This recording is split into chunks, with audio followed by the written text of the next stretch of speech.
Hughes, and welcome to Book 101 Review. Book 101 is all about the books that are read for the last 40 years. And today I have my special guest.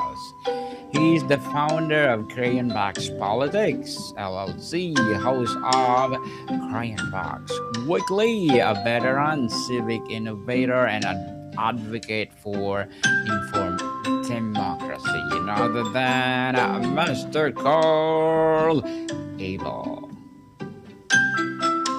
Welcome, Mr. Carl, on Book 101 Review. And can you please introduce more about yourself that I missed? Yeah, I mean, you said it pretty much in depth. I am a United States Marine veteran, served 20 years in the Marine Corps as an intelligence specialist. And while I was in, I was kind of staying true to my desire to get into politics. I mean that has been a desire that I've had since I was a kid. I used to run around telling my grandmother that I would be president one day. Um, but as I developed my understanding of politics, I finally decided, hey, you know what? I don't want to be president because that's not such a cool job. Um, It's not a cool it's a job, thankless yes. job that you get all the blame and none of the credit. So I decided I wanted to look at something that had more substance, more control, not control, but more effect on day-to-day things, and that's where I turned to Congress. So I do have congressional ambitions. I do have a desire to run for office at some point. But in the meantime, I started Crambox Politics as a way to get my thoughts and the way that I felt about politics out into the public sphere so that people could know who I am when I do run.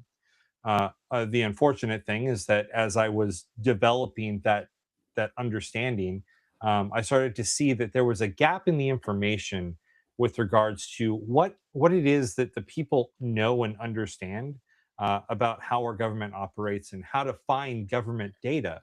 I decided that I wanted to turn Crambox Politics into something more than just a podcast where I run my suck and talk about the things that are important to me, and turn it into a civic technology company. So the idea there is that what we're going to try to do is we're in the process of building this artificial intelligence generated platform called the Archivist, and the Archivist is going to uh, essentially be an assistant for the American people, so that instead of having to go to uh, 7 or 8 different websites to get government information, depending on what you're looking for, you only have to go to one specific source, and that source will give you the Archivist will give you all the information you're looking for that you're asking for in its raw form. So there isn't going to be a tilt, there isn't going to be an adjustment, there will be no storytelling.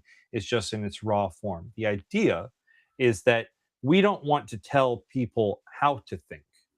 Excuse me, we don't want to tell people what to think. We don't even want to tell people how to think. We just want to give them the information to think about, right? And then from there, we, the American people, can figure out what it is um, that that that information means.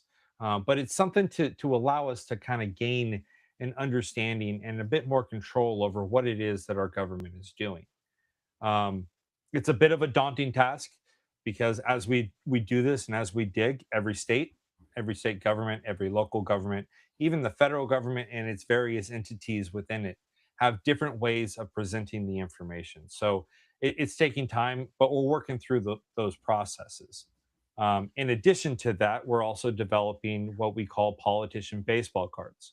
The hope is that we can have these out there by this summer, at least for the congressional members, so that we can develop this collector mentality of informing the public, so that you can have a baseball card up that says, "Hey, this is the politician that I'm interested in. This is what they've done," but also a collectible type memorabilia like baseball cards used to be. So we're looking at those options, and we're actually in the process of developing and honing those things in order to provide those to the American public. Um, the name Crambox Politics, I get ribbed all the time for it because it sounds like um, it's a kid thing, right? Like, hey, I get told by everyone, hey, go back and eat crayons, use coloring books, go back to elementary school. But the reality is that there's a connection there, right? I think that there's a Filipino influencer who said it best, and she was actually talking about uh, Filipino specific politics, and she pointed out that in Filipino politics, the politicians generally wrap their campaigns in their favorite color. It has no specific meaning or process like we do here in America, where red is Republican and blue is Democrat. But it looks like this colorful like campaign process where you get all these colors and it's like a box full of crayons. Well, I took that and I ran with it because when you look at American politics, we like to talk about American politics in the red versus blue, which is where we get into that whole American politics is broken or it feels like it's broken. The reality is that we are more than red and blue, right? And so I took that and I said we are a box of crayons in the United States because we are more than just Republican, Democrat, right or left, because we all have these differing views on the policies that align with one another, no matter what our party is. And then I pulled a little bit from my time as a Marine because as a Marine recruiter, the Air Force opened up this joke about how Marines are so dumb that we eat crayons. Well, that backfired on them because we all broke out the crayons and we started eating them. Um, just to prove a point, right? Like you can't make fun of the people that are willing to make fun of themselves.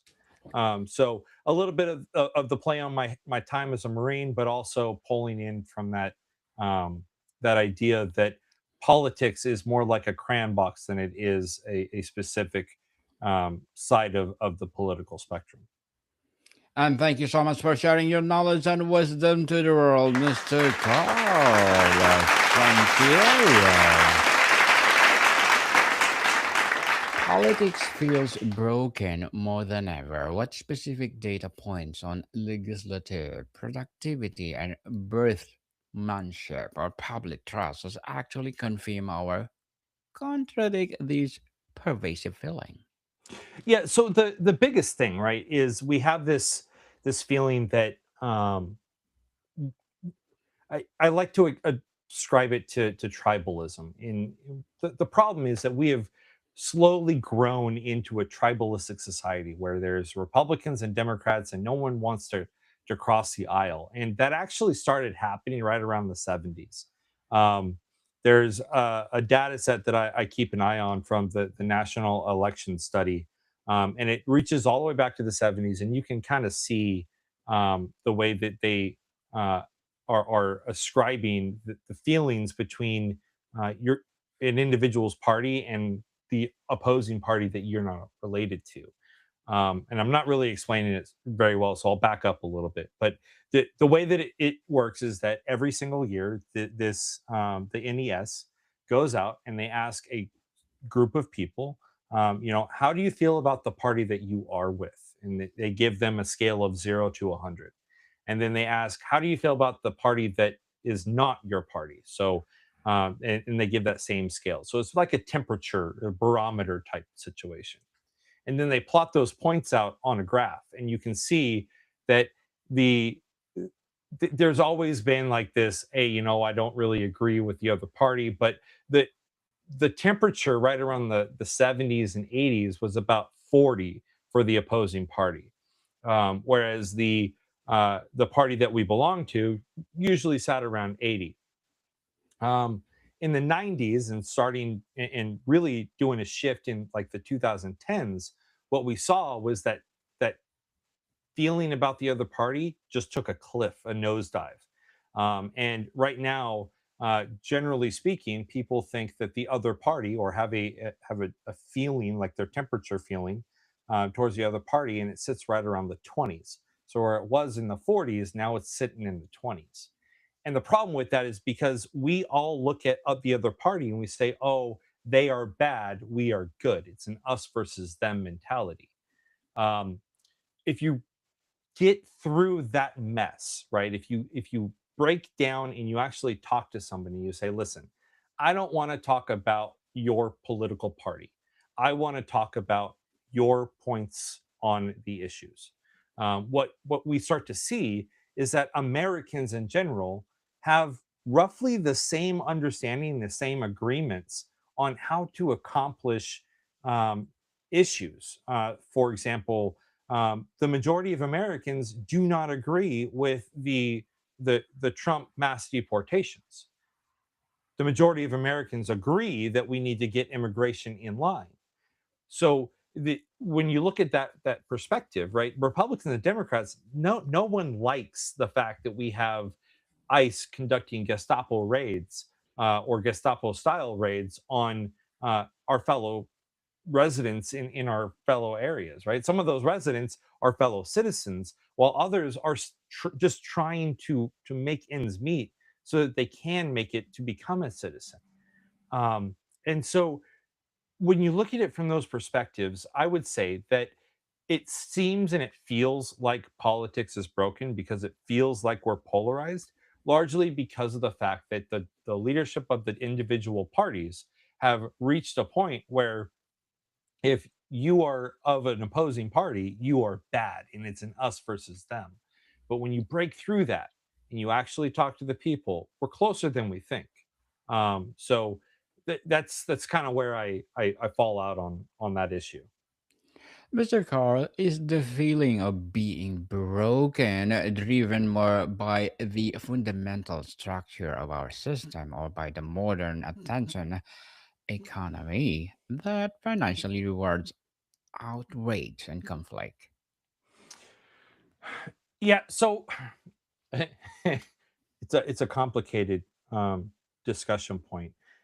Our system, specifically the party system, was designed to create conflict. It was designed to attack the rifts that we have among ourselves as a nation.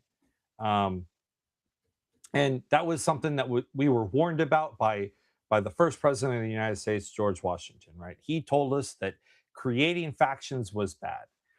When you read the Federalist Papers, they talk about factions and being bad. When you read the Anti-Federalist Papers, they talk about the need for um, factions being bad and that we can't separate ourselves.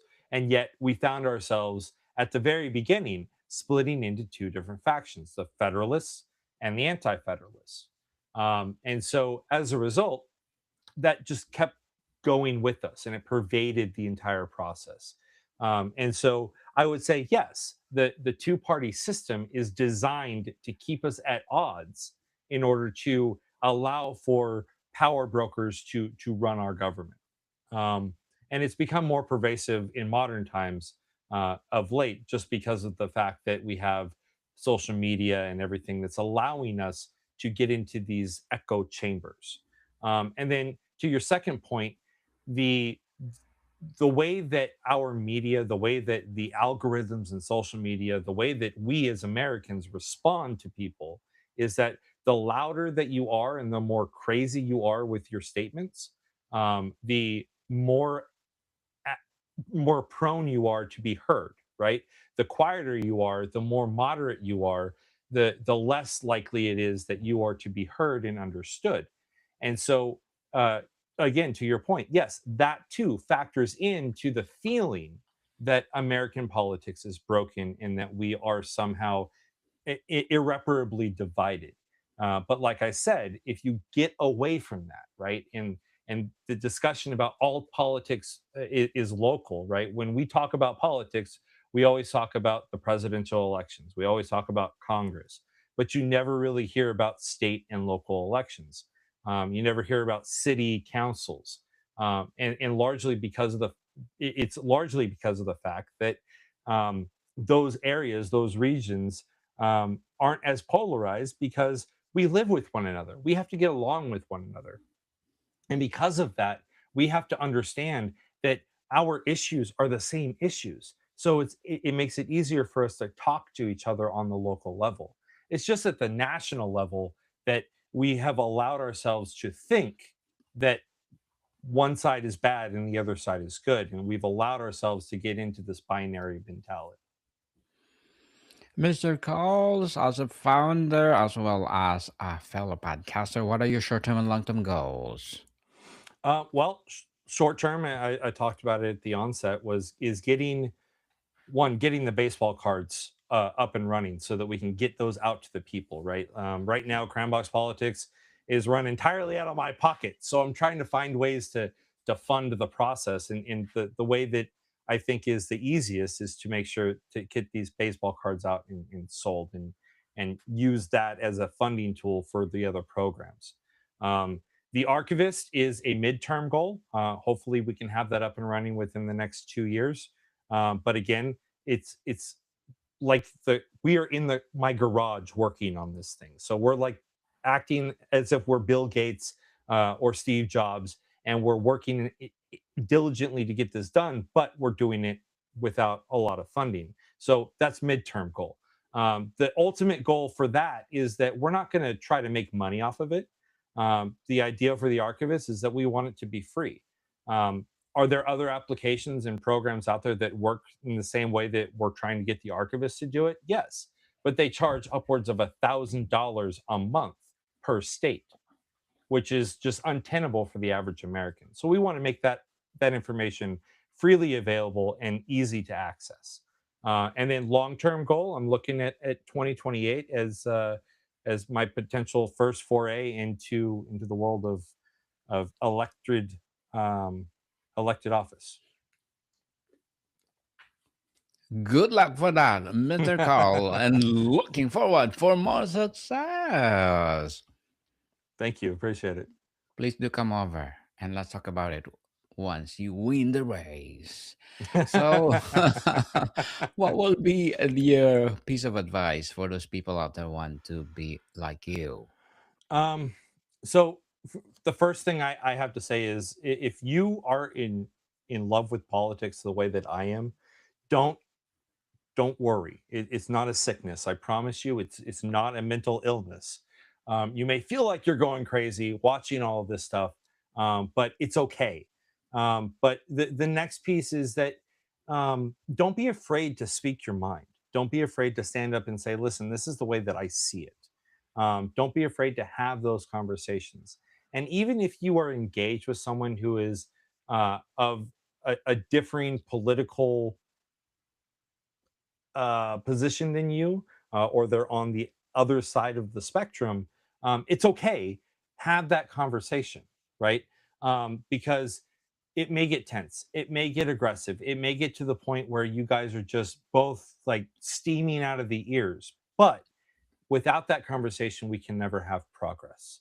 And so, because of that, we have to talk to one another. And then finally, if you're wanting to run for office or if you want to see change, remember that all politics is local. And what I mean by that is um, the most effective change that you're going to see with your participation is going to be in your city, in your local community, and at your state levels. Um, the higher up you get in the levels, and I talk about this from my perspective as an intel analyst, right? As an intel analyst at the battalion level and even at the company level, I could see that my intel and my analysis is actually being affected, right? It's being used. I can see it how it's being used. But the farther away you get from the front, the farther away you get from the battle, the less you're able to see the effect of what you're doing. And so the same thing applies to politics. The more you focus on the national level, the less that you will see how effective your voice is. The more you focus on the local level, the more you will see that your voice is louder and more effective and more capable of accomplishing great things. So start local and work your way up from there, and you'll see that you have the ability to make change. Yes, and thank you for that advice, Mr. Carl. And can you please recommend a book of books that influenced your journey? Absolutely. So one of the formative books that I have is The Republic of Plato. And I know that a lot of people, we always look towards history as a way of informing how we do things. But the reason I say The Republic of Plato is my book of choice is not because it's a page turner, because it is a snooze fest sometimes, but it helps to understand politics and the way that Western politics exists. It helps me specifically to get an idea of where we stand within the political spectrum. And I'm not talking left and right. I'm talking how do we fall out in the play of, are we an autocracy? Are we a theocracy? Are we an oligarchy? What does that? How do we fit? And what I found is that as I read the Republic of Plato, I started to see that you know Plato and Socrates, they argued against democracy because it was inherently the next step to total anarchy.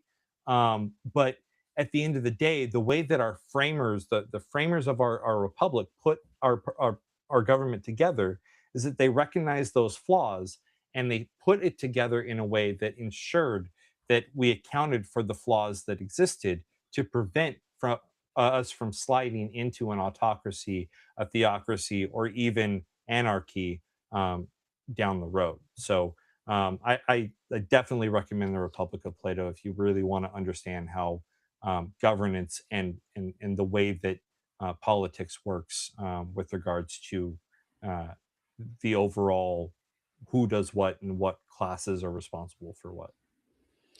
Mr. Carl, thank you for that recommended book. And is the future of political power in the hands of a truly disengaged? Or what does demographic and behavioral data say about mobilizing the large segment of the populations that has opted out entirely? Hmm. So I you do not have easy questions tonight. the the long and short of it is that I have been very focused on the government data getting to the people. So I can't give you data points with regards to what does the data say about the people checking out. What I can tell you is that in my interactions on a day-to-day basis, both with while I was in the military and now as a civilian, which is this is my first year as a civilian, so I'm kind of enjoying it a little bit. But the what I've noticed is that a lot of people they say, "Oh, I'm not political," right?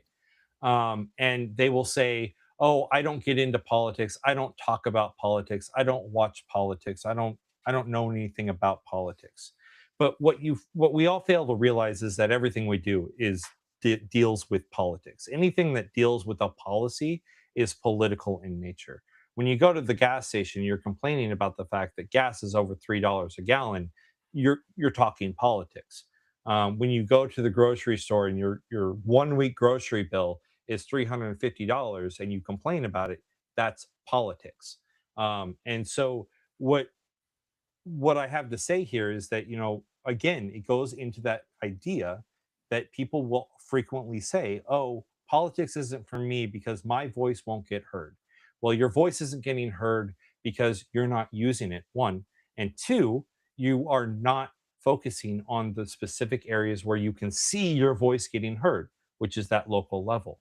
And so, as long as we maintain this understanding that we are we're looking, as long as we debate the federal level, we will never understand how our voice is being heard.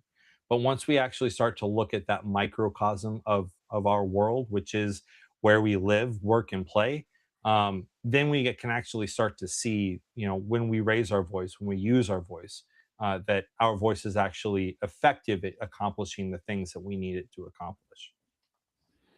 Mr. Carl, before we wrap up our discussion for today, I'm inviting you to please do listen to my other podcast, people. My other podcast, because my Abstract Essay is already in fifth season. Abstract Poetry in second season, and Bob Book 101 Review in fifth season too. Comedy 101 in third season, and Mob Food 101 in fifth season as well. Geography 101, Love Letters. Movie 101 Review, Music 101, our fourth season, Science 101, Sex 101, second season of my baby podcast, Mental Health 101, Law 101, Bible versus 101, Entrepreneurship 101. Please listen to them wherever you listen your podcast. So, Mr. Carl, for someone who feels overwhelmed and cynical, what is the one concrete, accessible, evidence based step you would recommend they take this month to start moving from the feeling of brokenness toward constructive action? Go to your city hall meeting. Mm-hmm.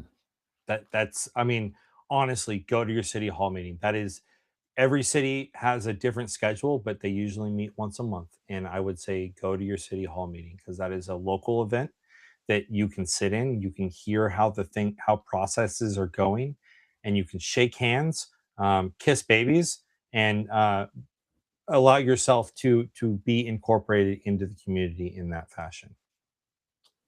Yes, indeed. And again, Mr. Carl, thank you so much for sharing your knowledge and wisdom to the world. So can you please invite our listeners to support your advocacy, your business, or anything you want to promote on Book 101? Yeah, absolutely. So our podcast is Crambox Weekly. We post every week.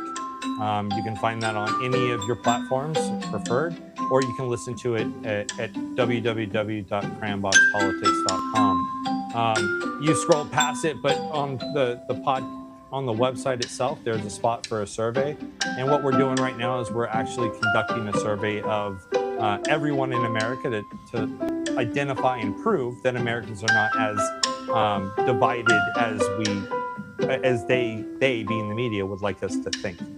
So if you go in there, click on that take a survey button, go over the survey. It's 30 questions. It's a lot, I know it sounds like, but at the end of the day, once you get it done, it will help us to prove that Americans are not as divided and that politics at the local level and at its core, we are more united than Yes, people, American are not divided.